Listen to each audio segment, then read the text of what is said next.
Bonjour à tous et bienvenue sur Crypto Flash, la chaîne de l'actualité crypto. Aujourd'hui, on va parler des prochains exchanges qui pourraient faire faillite, qui pourraient avoir des problèmes au niveau des retraits, des prochaines grosses plateformes qui pourraient suivre FTX dans la chute de cette plateforme et du marché crypto qui a pas mal chuté suite à ça. On va parler de plein de choses. Je vais vous parler de faits en fait, de choses qui se sont dites, des preuves et d'un certain nombre de choses autour de ces plateformes. On va aussi parler rapidement de l'affaire FTX, on a un peu de nouveau, mais on va se focaliser sur, on va dire, tous les exchanges à risque. Pour ceux qui ne connaissent pas la chaîne, tous les jours, je vous fais une synthèse des meilleures actualités crypto du jour. N'hésitez pas à vous abonner et activer la cloche. Et vous pouvez aussi me suivre sur Twitter, vous avez le lien dans la description. Et on va commencer tout de suite par le cours des cryptos. Aujourd'hui, on est en baisse. On a un Bitcoin à 16 000 $, un Ether à 1200 $, moins 2,8%. Dans sa globalité, le marché, il fait une baisse de 3%. Mais il y a certaines cryptos qui baissent beaucoup plus de d'autres. Et je vous en parlerai dans un instant.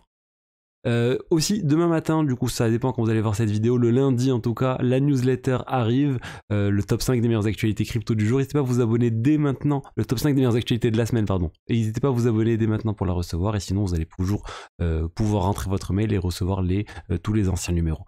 Il y aura aussi du contenu exclusif pour les abonnés, vous avez le lien dans la description. Alors, rapidement sur FTX, vous vous souvenez, il y a quelques jours, on avait publié que les retraits continuent d'être possibles pour les habitants, pour les personnes qui habitaient aux Bahamas. Et en fait, ça serait a priori quelque chose que FTX a fait volontairement et pas une obligation du régulateur. FTX avait dit oui parce que nous, on est localisé aux Bahamas, on est obligé d'autoriser les retraits au niveau du Bahamas. C'est un peu le régulateur qui nous oblige à faire ça. Et là, en fait, on a la SEC, l'équivalent de la SEC aux Bahamas qui a dit non, nous n'avons jamais demandé à FTX de faire ça. Donc, a priori, c'était une action volontaire de FTX. Certains disent que c'était pour permettre aux employés, aux fondateurs d'FTX de continuer de retirer de l'argent de cette plateforme alors que le monde entier ne pouvait plus rien retirer de FTX. On en saura plus, je pense, dans quelques temps. On va parler maintenant de ces plateformes qui sont à risque et on va prendre le premier tweet de CZ sur le sujet, donc le fondateur de Binance par qui toute la chute de FTX est arrivée. Il dit en fait, on va essayer de traduire le tweet, on va voir si la traduction automatique de Google est bien, il dit si un exchange doit déplacer de grosses quantités de crypto avant ou après avoir démontré, après avoir prouvé qu'ils avaient suffisamment d'argent dans leur wallet, c'est un signe que l'exchange a des problèmes. Donc soyez prudents. Pourquoi il a fait ce tweet? Parce qu'il se passe pas mal de choses autour d'exchange qui publient des preuves de fonds, des proof of reserve, et notamment, regardez, il a liké CZ un tweet qui parle de deux exchanges qui seraient à risque, de Crypto.com et de Gate.io. Il a dit, ça c'était juste dans un hashtag de quelque chose qu'il a tweeté, mais on va venir en détail sur ces exchanges-là. Et la première problématique nous vient de Crypto.com. C'est assez fou ce qui vient de se passer sur Crypto.com. En fait, par erreur, et ça a été confirmé par le CEO de Crypto.com, Chris, qui nous dit en fait, regardez, on va voir sur Decrypt, ils ont envoyé par erreur 400 millions de dollars en Ether à une autre adresse, à une adresse de Gate.io. Donc vous avez un exchange qui gère des milliards, qui au lieu d'envoyer 400 millions vers un cold wallet, un wallet qui est censé être déconnecté d'internet et uniquement sous la responsabilité de Crypto.com, a envoyé 400 millions de dollars à un petit exchange, à Gate.io, à côté de Binance, c'est vraiment tout petit. Et ça, c'est complètement, ça montre l'amateurisme de Crypto.com sur ce sujet. Ils ont des problèmes au niveau de leur process. Envoyer comme ça par erreur une quantité aussi importante d'Ether, c'est juste inexcusable. Heureusement, ils ont pu récupérer cet argent qu'ils ont envoyé. Ils ont dit on a travaillé avec Gate.io et on a réussi à récupérer cet argent. Mais vous vous rappelez, il y a quelque temps, on avait eu une information sur Crypto.com qui avait par erreur envoyé 10 millions de dollars à quelqu'un qui souhaitait juste récupérer 100 $. Donc c'est pas la première fois qu'il y a ce type de problème sur Crypto.com. Ils ont clairement, au niveau des retraits sur cette plateforme, des choses qui peuvent aller mal. Et surtout là, c'est les choses qu'on connaît. On sait qu'il y a eu des fois 10 millions de dollars qui ont été envoyés au lieu de 100. On sait qu'il y a eu 400 millions de dollars envoyés à une adresse sur un autre exchange. Mais qu'est-ce qu'on ne sait pas? Qu'est-ce qui a été envoyé qu'on ne connaît pas? Et ça, honnêtement, moi, je trouve que c'est, ça, comme je l'ai déjà dit, ça fait montrer l'amateurisme de Crypto.com. Donc attention, soyez vigilants à ce qui se passe autour de Crypto.com.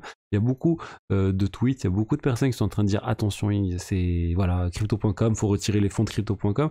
Moi, je ne sais pas si c'est une situation similaire à FTX ou autre, je sais juste que ces erreurs qu'ils ont fait à plusieurs reprises montrent qu'il y a des problèmes structurels dans cette société, dans la manière de gérer leur argent, les dépôts, les retraits. Et ils ont dit on a amélioré nos processus suite à ça, mais ça montre tout de même qu'il y avait des problématiques sur crypto.com.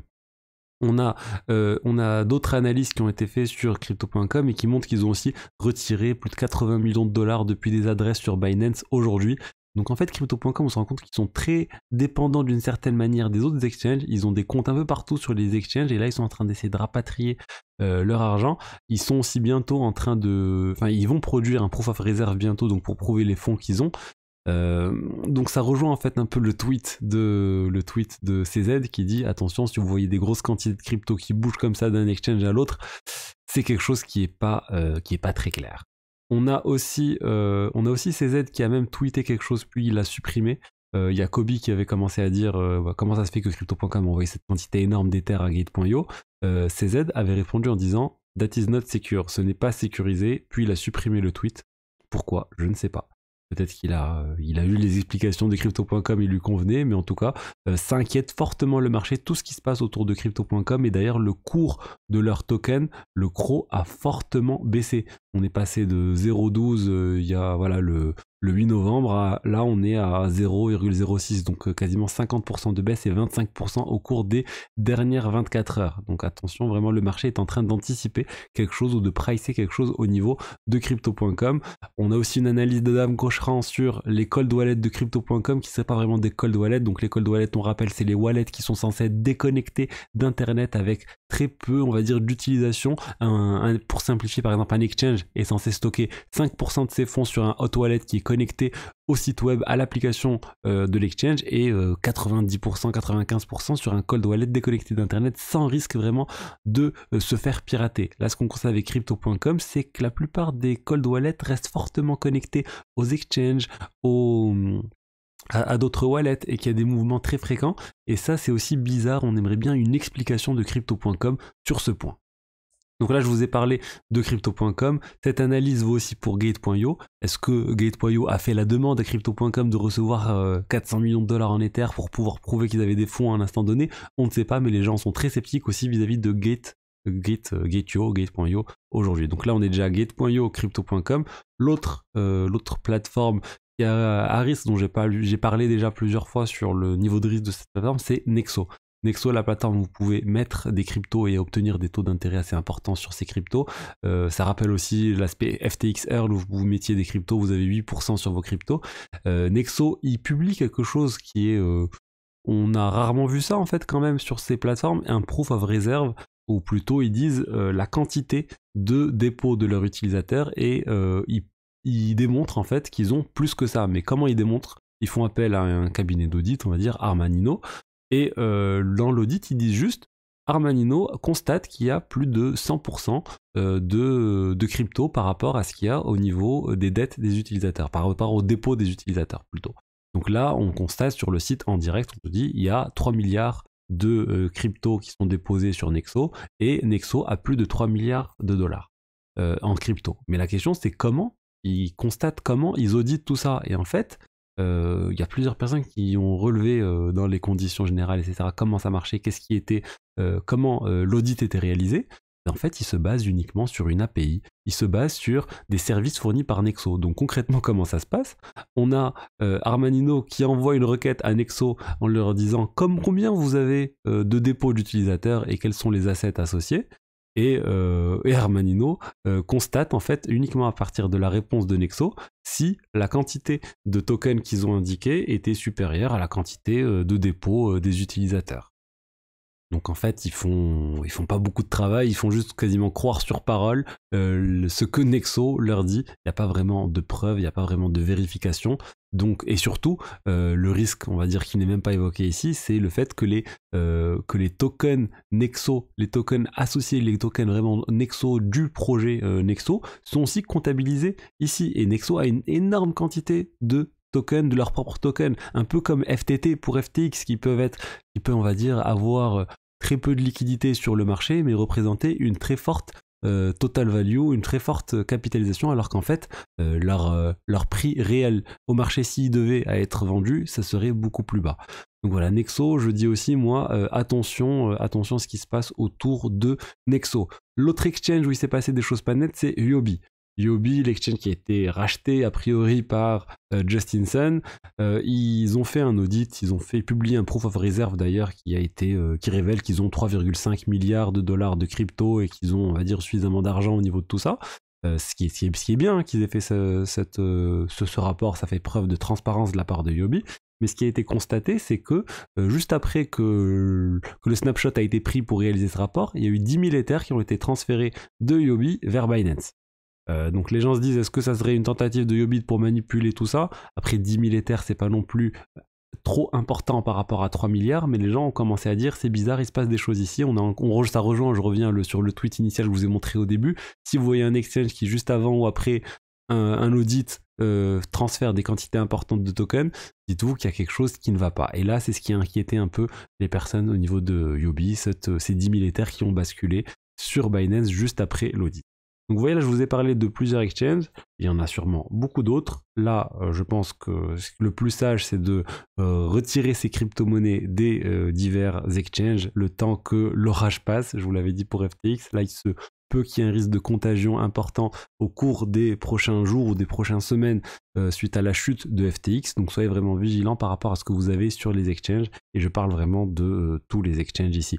Bien sûr, des fois, il est nécessaire de garder des cryptos sur un exchange. Vous voulez acheter ou vendre des crypto-monnaies, vous voulez transférer des crypto-monnaies, vous voulez, on va dire, aussi utiliser certains services de staking au niveau de certaines plateformes, mais vous voulez pas gérer les clés vous-même. Dans certains cas, vous êtes obligé d'utiliser les exchanges, mais dans ce cas-là, limitez-vous vraiment au strict nécessaire. Et pour finir, il s'est passé quelque chose de louche encore avec FTX et les FTT. En fait, il y a eu 400 millions de dollars de tokens FTT qui ont bougé. Ces 400 millions de dollars étaient censés être, on va dire, bloqués, ne sont pas censés bouger, c'est quelque chose qui était censé être débloqué petit à petit, etc. Et ça, c'est aussi étrange qu'il y ait eu cette quantité de tokens, on ne sait pas qui a bougé ce token, qui a réceptionné ces tokens.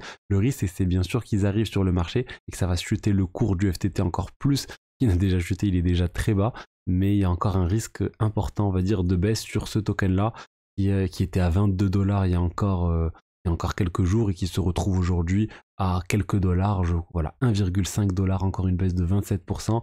Et le marché est très inquiet vis-à-vis de ce token. On peut se demander aussi quelle est l'utilité de ce token maintenant que FTT a fait faillite. Regardez la chute dramatique de ce token, on passe de 22 à 1,5 en quelques jours. Après, honnêtement, moi je ne m'aventurerai pas à shorter davantage ce token-là. On rappelle le token de Celsius, je vais voir si on le retrouve, qui malgré le fait que Celsius a bloqué les retraits, malgré le fait que Celsius est quasiment dans la même situation que FTX, a connu par période des pics où ça a fortement augmenté. Regardez, là on a eu un token qui valait 0,7 $ et d'un coup on passe à 3,8 $, ce qui était assez fou. Pourquoi c'est arrivé maintenant alors qu'on le savait déjà que Celsius avait des problèmes? Donc tout peut arriver, les short squeeze ça peut arriver un peu partout. Donc soyez vigilants aussi vis-à-vis de ça, ne vous amusez pas à mon avis à shorter le token FTT si vous pensez que ça va baisser, parce qu'on vous êtes jamais à l'abri de ce type de hausse. Après chacun prend ses risques et à vous de voir qu'est-ce qui est le plus intéressant pour vous. Donc voilà, c'est tout ce que j'avais à vous dire aujourd'hui pour les actualités crypto du jour. N'hésitez pas à liker, à vous abonner si le contenu vous a plu. Vous avez ma newsletter aussi, comme je vous ai dit, dans la description, avec le top 5 des meilleures actualités de la semaine et d'autres contenus exclusifs. Et je vous dis à demain pour la suite. Au revoir.